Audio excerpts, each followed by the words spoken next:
Existe um tipo especial de inferno. O da mulher que se casa com um homem maravilhoso, mas ganha de brinde uma sogra que é uma serpente venenosa. E a minha, a dona Silvia, era mestre em uma arte. Mentir com um sorriso no rosto. Ela quase destruiu o meu casamento. Quase. Porque um dia, eu cansei de me defender. Em vez disso, eu dei a ela toda a corda que ela precisava para se enforcar. E eu garanti que cada palavra dela fosse registrada. Deixa eu te contar como tudo começou. Eu e o Carlos nos conhecemos no trabalho. Ele era da TI, eu do financeiro. Aquela coisa clássica de paixão de escritório que vira namoro sério. 3 anos depois, a gente casou. E foi o dia mais feliz da minha vida. Até conhecer melhor a dona Silvia. No começo eu achei que era só o jeito dela. Aquele tipo de sogra protetora, sabe? Que acha que nenhuma mulher é boa o suficiente pro filho precioso. Mas não era isso. Era algo muito pior. As primeiras mentiras eram sutis, pequenas, quase imperceptíveis. Ela ligava pro Carlos e dizia com aquela voz de coitadinha: "Ah, Carlos, sua esposa deve estar muito ocupada com as amigas, né? Nem ligou para mim quando eu estava gripada." Só que eu tinha ligado. Eu mandei mensagem perguntando como ela estava. Ofereci levar sopa, remédio. Ela nem respondeu. Mas quando eu tentava explicar pro Carlos, ele ficava com uma cara estranha. "Mãe, ela não é assim", ele dizia. Mas eu via a dúvida nos olhos dele. Aquela pulguinha atrás da orelha. Será que a minha mãe tá certa? E as mentiras foram crescendo. Como uma bola de neve descendo uma montanha. Ela falou pro Carlos que eu tinha reclamado do salário dele para as minhas amigas. Mentira. Eu sempre respeitei a vida financeira dele. A gente dividia tudo certinho, sem ressentimento. Ela disse que eu não queria ter filhos com ele. Outra mentira absurda. A gente estava tentando engravidar há meses. Mas cada vez que a dona Silvia soltava uma dessas bombas, o Carlos ficava diferente comigo. Mais frio, mais distante. Como se um muro invisível estivesse sendo construído entre a gente. A gota d'água foi numa quinta-feira à noite. O Carlos chegou em casa do trabalho com o rosto fechado. Ele nem me cumprimentou direito. Foi direto pro quarto. Trocou de roupa em silêncio. Eu fui atrás dele. "Amor, aconteceu alguma coisa?" Ele me olhou com uma tristeza tão profunda que meu peito apertou. "Minha mãe me ligou hoje, chorando." Meu estômago gelou. "Ela disse que você xingou ela de velha intrometida no telefone." Eu senti o chão sumir debaixo dos meus pés. "Carlos, eu nunca." Ela estava chorando, Amanda. Chorando. Minha mãe nunca chora. Mas eu não fiz isso. Eu juro, Então por que ela diria isso? E foi naquela pergunta que eu entendi. Eu estava perdendo. Perdendo meu marido. Perdendo meu casamento. Porque era a palavra dela contra a minha. E uma mãe sempre tem um crédito de confiança que uma esposa nunca vai ter. As semanas seguintes foram as piores da minha vida. O Carlos e eu começamos a discutir por tudo. Pela louça. Pela roupa. Por nada. Mas o problema real nunca era dito em voz alta. O problema era a dona Silvia. "Por que você não tenta ser mais legal com a minha mãe?" Ele me pediu uma noite, depois de mais uma discussão vazia. Eu queria gritar. Queria dizer que eu era legal. Que eu tentava. Que a maldita da mãe dele é que estava nos sabotando. Mas eu só consegui sussurrar. "Eu tento, Carlos. Eu juro que tento." Eu me sentia a pior pessoa do mundo. Injustiçada. Sozinha dentro da minha própria casa. Era como se uma nuvem escura tivesse entrado no nosso apartamento. O amor ainda estava lá. Eu sentia isso quando ele me abraçava de noite, mesmo sem falar nada. Mas a confiança estava rachada. E cada mentira da dona Silvia era uma martelada nessa rachadura. Eu chorava escondido no banheiro do trabalho. Minha melhor amiga, a Júlia, me encontrou lá uma vez, olhos vermelhos, máscara de cílios borrada.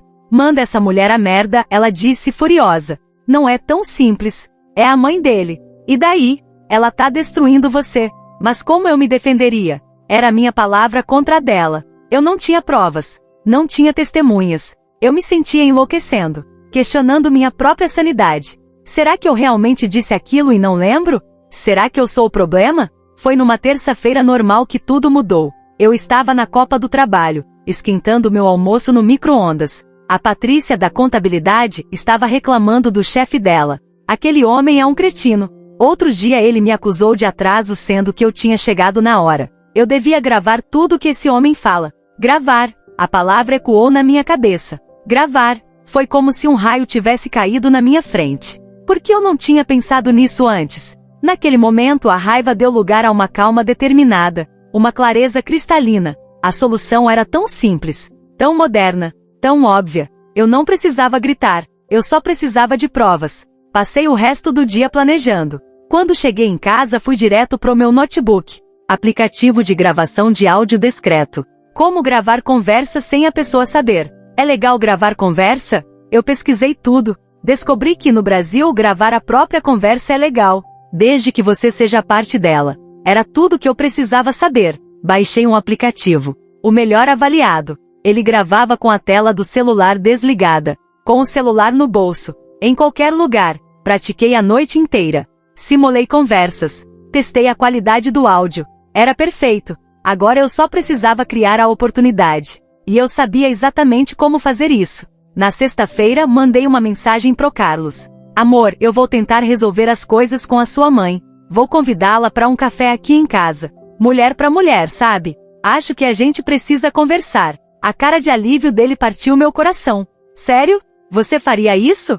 Eu amo você. E se isso tá te machucando, eu preciso tentar. Ele me abraçou tão forte que eu quase me senti culpada pelo que estava planejando. Quase. Mandei a mensagem pra dona Silvia no sábado de manhã. Silvia, podemos conversar? Só nós duas? Acho que precisamos resolver isso. Que tal um café aqui em casa na segunda? A resposta veio em menos de 5 minutos. Claro, querida. Que bom que você finalmente reconheceu que precisamos nos acertar. Te vejo lá. Aquele finalmente reconheceu me deu um frio na espinha. Mas também me deu certeza. Ela estava vindo para me intimidar, para me colocar no meu lugar. Ela não fazia ideia de que estava vindo para a própria armadilha. A segunda-feira chegou devagar. O Carlos saiu pro trabalho com um sorriso esperançoso. Obrigado por fazer isso, amor. Sei que não é fácil. Eu beijei ele na porta. A gente se vê à noite. Assim que ele saiu, comecei os preparativos. Fiz café fresco. Comprei uns pães na padaria. Arrumei a casa. Não por ela. Por mim. Eu precisava estar no controle de cada detalhe. A dona Silvia chegou pontualmente às 3 da tarde. Ela entrou com aquele sorriso doce e falso que eu tanto conhecia. Oi, querida. Que casa arrumadinha. Como se ela não viesse aqui toda semana quando eu não estava. Ofereci café. Ela aceitou. Sentamos na sala. Eu com o celular já gravando no bolso do meu roupão. A tela apagada. O som captando cada palavra. Ela tomou um gole do café. Suspirou. Então, Amanda, acho bom você ter me chamado. A gente precisa mesmo ter essa conversa. Eu só concordei com a cabeça. Mantive a voz calma. Neutra. Eu acho que sim. Ela continuou com aquele tom de quem sabe tudo. Carlos parece tão cansado ultimamente, coitado. O trabalho dele é tão pesado e ele chega em casa e ainda tem que lidar com tensão. A palavra tensão foi dita com um peso específico. Como se eu fosse o problema. Deve ser difícil mesmo, eu disse, incentivando. Eu era uma isca. E ela estava mordendo o anzol. Você sabe como ele é sensível. Sempre foi, desde pequeno. Eu sempre protegi ele de tudo que pudesse machucá-lo. Uma pausa. Mas agora eu não posso proteger ele dentro da própria casa. Meu coração batia forte. Mas eu mantive o rosto sereno. O que você quer dizer com isso, Silvia? E então ela soltou. A máscara caiu. A voz mudou. O doce sumiu. Deu lugar a algo frio, venenoso. Você acha que é a certinha, não é? A esposa perfeita. Mas eu conheço o meu filho melhor que ninguém. Ela se inclinou para frente. Ele merece uma mulher que o apoie de verdade. Não uma que fica criando caso com a sogra. Que reclama do salário dele pros outros. Que deixa ele sonhando com filhos que você nem quer ter. Cada palavra era uma mentira sendo despejada. E eu ali sentada, gravando tudo. Aquela história da gripe, eu sei que você mentiu. Você nem se importa comigo. Eu deixei um silêncio. Eu liguei pra você, Silvia. Você não respondeu. Ela riu. Uma risada amarga. Ah, por favor, não tenta me enganar. Eu conheço suas amiguinhas fofoqueiras. Sei que você fala mal de mim para suas colegas de trabalho. Eu nunca. Ela me cortou, a voz subindo. Você acha que eu sou idiota? Eu vejo a forma como você me olha. Com desprezo. Como se eu fosse um estorvo na vida de vocês. Ela respirou fundo. Tentou se recompor. Mas o veneno já tinha vazado. Olha, Amanda. Eu tentei gostar de você. Tentei mesmo. Mas você não facilita. E eu não vou ficar de braços cruzados vendo meu filho sofrer. Ele não tá sofrendo por minha causa, eu disse, finalmente. Ela sorriu. Aquele sorriso de quem acha que ganhou. Ah, não? Então por que ele chega na minha casa desabafando? Por que ele me conta tudo? E foi aí que ela percebeu. Pelo meu silêncio. pela forma como eu olhei para ela, que alguma coisa estava errada. O que foi? Ela perguntou, a voz insegura pela primeira vez. Eu só sorri de volta. Nada, Sylvia. Obrigada pela sinceridade. Ela saiu 10 minutos depois confusa, mas ainda convencida de que tinha me colocado no meu lugar. Eu fechei a porta, encostei nela, e soltei o ar que estava prendendo. Peguei o celular, parei a gravação. 23 minutos de áudio. 23 minutos de verdade. Quando o Carlos chegou em casa naquela noite, ele estava cansado. E aí, o café com mamãe? Ele perguntou sem muita esperança. Eu respirei fundo. Foi esclarecedor, amor. Senta aqui. Tem uma coisa que eu preciso te mostrar. Ele franziu a testa. Veio pro sofá. Eu coloquei o celular na mesa da sala. Conectei no Bluetooth da caixa de som. E apertei play. A voz da dona Sylvia, cristalina, sem filtro, encheu a nossa sala. Você acha que é a certinha, não é? O rosto do Carlos ficou branco. A esposa perfeita. Mas eu conheço o meu filho melhor que ninguém. Ele olhou pra mim. De volta pro celular. Ele merece uma mulher que o apoie de verdade. Não uma que fica criando caso com a sogra. Eu vi a confusão nos olhos dele dar lugar ao choque. Que reclama do salário dele pros outros. E o choque dar lugar à compreensão.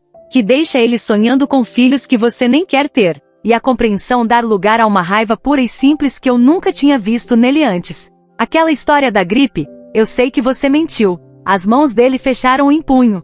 Eu vejo a forma como você me olha. Com desprezo. Ele não olhou pra mim durante todo o áudio. Ficou olhando pro celular, ouvindo a própria mãe mentir, manipular, tentar destruir o casamento dele. Quando o áudio terminou, o silêncio foi pesado, sufocante. Eu esperei.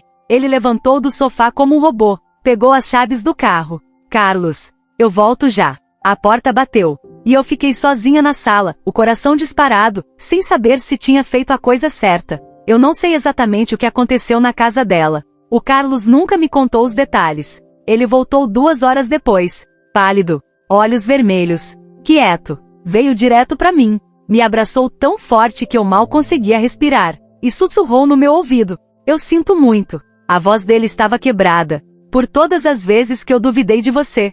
Por todas as vezes que eu escolhi acreditar nela em vez de confiar na minha esposa. Eu senti as lágrimas dele molhando meu ombro. Eu sinto muito, Amanda. Eu sinto tanto. A gente ficou ali abraçados, chorando juntos. Não de tristeza, mas de alívio. A dona Sylvia ligou no dia seguinte. Era domingo de manhã. O celular do Carlos tocou. Ele olhou pra tela, olhou pra mim, e atendeu no viva voz. Oi, mãe. A voz dela saiu trêmula, chorosa. Carlos, meu filho, a gente precisa conversar. Aquela mulher me armou. Ela me provocou, ela. Mãe, ele cortou, a voz firme. Eu ouvi, com os meus próprios ouvidos, cada palavra que você disse. Silêncio do outro lado. A única pessoa armando alguma coisa aqui era você. E você fez isso por meses. Talvez anos. Mas filho, eu só queria te proteger. Me proteger. Você quase destruiu meu casamento. Quase me fez perder a mulher que eu amo. A voz dele tremia de emoção contida. Até você pedir desculpas de verdade, não essas desculpas falsas cheias de mas, e até você mudar sua atitude, eu não quero contato. Carlos, você não pode. Posso sim, mãe. E vou. Tchau. Ele desligou, olhou pra mim, e pela primeira vez em meses eu vi paz no rosto dele. A paz de quem finalmente enxergou a verdade. As semanas seguintes foram de cura. A gente voltou a conversar de verdade. A rir juntos. A planejar o futuro. A nuvem escura tinha saído da nossa casa. A confiança entre a gente ficou mais forte do que nunca, porque tinha passado pelo fogo e sobrevivido. A dona Sylvia tentou contato algumas vezes. Mensagens. Ligações perdidas. O Carlos não respondeu. Até que 1 mês e meio depois ela mandou uma mensagem longa. Uma desculpa de verdade. Sem mas. Sem justificativas. Sem se fazer de vítima. Reconhecendo o que tinha feito. Pedindo uma chance de reconstruir a relação. O Carlos olhou pra mim. O que você acha? Eu respirei fundo. Ela é sua mãe. Se você acha que ela tá sendo sincera, eu apoio. Mas com limites. E com respeito. Ele concordou. Eles se encontraram num café. Neutro. Público. Conversaram por horas. Eu não sei tudo que foi dito. Mas quando ele voltou me disse. A gente vai tentar de novo. Devagar. Mas se ela pisar na bola mais uma vez só, eu completei. Ele sorriu. Uma vez só. Hoje, 3 meses depois, as coisas estão melhores. A dona Silvia é educada comigo, respeitosa, às vezes até calorosa. Eu não sei se ela realmente mudou ou se só tá se controlando. Mas eu também mudei. Eu não tenho mais medo dela. Porque eu sei que se precisar, eu tenho como me defender. A lição que eu aprendi com tudo isso? Às vezes, você não precisa de um confronto barulhento para vencer uma guerra suja. Você só precisa ser mais inteligente. Em um mundo de ela disse, ele disse, a verdade objetiva é a arma mais poderosa que existe. Não é vingança. É justiça. É se proteger de quem quer te destruir usando a sua própria voz contra você. E aí me conta nos comentários. Você já passou por algo parecido com sogra ou outro familiar tóxico? O que você faria no meu lugar? Teria coragem de gravar? Eu sei que é polêmico. Eu sei que tem gente que vai me julgar. Mas quando a sua sanidade, o seu casamento e a sua paz estão em jogo, você faz o que precisa ser feito. Se você acredita que a verdade sempre prevalece, não importa quanto tempo demore, deixa aquele like. Se inscreve no canal. Ativa o sininho. Porque tem muito mais história de justiça, de karma e de gente se dando bem por vir. Sua história pode ser a próxima. Um beijo, pessoal. E lembra, em um mundo cheio de mentiras, a verdade gravada é ouro. Até o próximo vídeo.